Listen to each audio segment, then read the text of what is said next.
আমার সন্তানরা রক্তাক্ত হয়েছে তাদের সাথে সংহতি জানিয়ে আমি লাল পড়েছি। এটি কোনো গোষ্ঠীর আন্দোলন না, এটি কোনো দলের আন্দোলন না, এটি কোনো ব্যক্তির আন্দোলন না, এটি গণমানুষের আন্দোলন। বাংলাদেশের 17 কোটি মানুষ একদিকে, আর কিছু সুবিধাভোগী সরকারের কিছু লেজুর বৃত্তি করা মানুষ একদিকে। আমি গণমানুষের সাথে।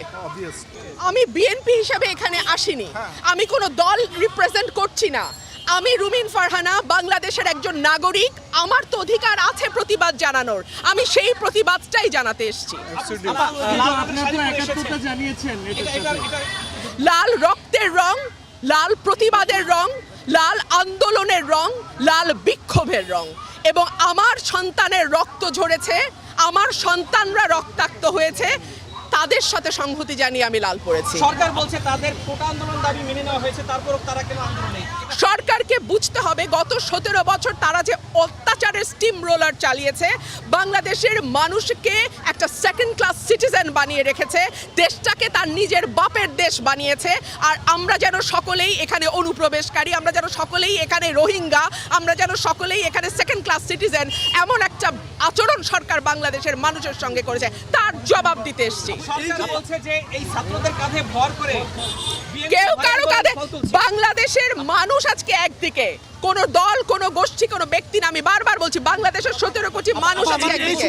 জামাত শিবিরকে নিষিদ্ধ করে, এটা আপনি কিসের সংকেত মনে করছেন?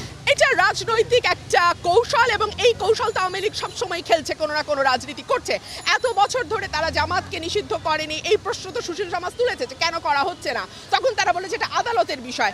আদালতের বিষয় যদি হয় তাহলে এই কোটা সংস্কার আন্দোলনের মধ্যে আদালত তো কিছু বলেনি, কেন নির্বাহী আদেশে তারা নিষিদ্ধ করলো? 1 2 হচ্ছে বাংলাদেশের মানুষ কোন রাজনীতি নেবে, কোন রাজনীতি নেবে না, এই অধিকার কেবলমাত্র বাংলাদেশের 17 কোটি মানুষের। এটা সরকার ঠিক করে দিতে পারে না।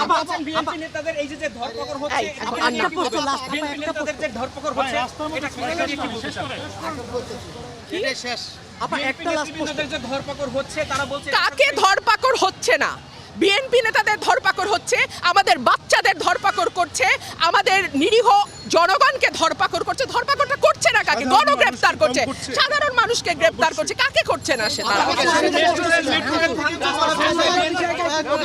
আন্দোলনের মাধ্যমে আপনারা রাস্তা শিক্ষার্থীদের উপর ভর করে আপনি কি বলবেন? বাংলাদেশে কে ক্ষমতায় যাবে, কে ক্ষমতায় যাবে না, এটা নির্ধারণ করার একচ্ছত্র মালিক বাংলাদেশের জনগণ। এই মালিকানা জনগণের কাছ থেকে কেড়ে নেওয়া হয়েছে বলেই আজকে মানুষ এতটা বিক্ষুব্ধ। কিন্তু আমরা এর আগে তো আপনাদেরকে রাস্তা তেমন দেখা যায় না, শিক্ষার্থীরা নামার পরে আপনাদেরকে রাস্তা দেখা যাচ্ছে, তাহলে এটা কি সংকেত দিচ্ছেন আপনারা?